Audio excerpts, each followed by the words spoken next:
Good morning guys. Ito, nakikita nyo, nag-iipon ako ng tubig.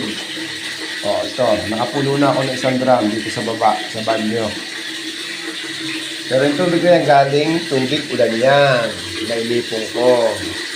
Ito, kinabitan ko ng tubo. Yan.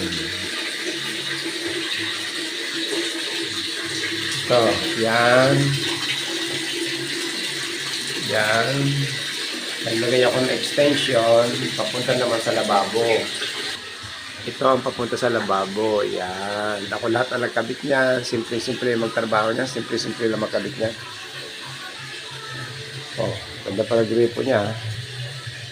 Meron pa siyang ghost light. Ito naman ang para sa kwan. Sa good hands. The water supply.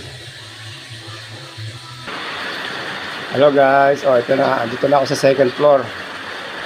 Nakaipon ako ng 1 drum na malaki na tubig ulan. At ito naman, yung drum na nilagyan ko ng tubo para sa papunta sa baba.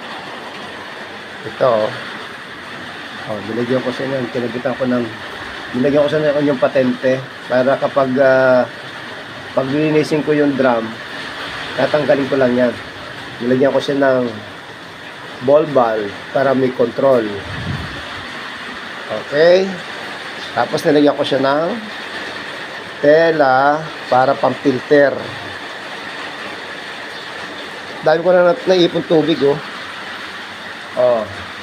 meron pa dyan sa batya, planggana, plastic.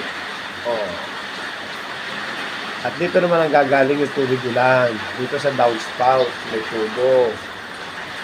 Ayan. Ayan. Galing sa bubong. Diba? Nakatipid ako sa tubig. Ilang kubik ko rin yan.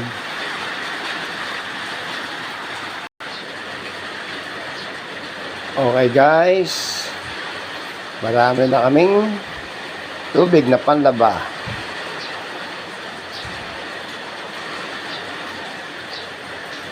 Pambuhos sa kubeta.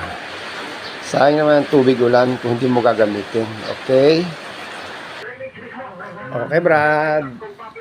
Okay ba yung aking video? Ipon tayo ng tubig para pakinabangan natin ang tubig ulan. Okay?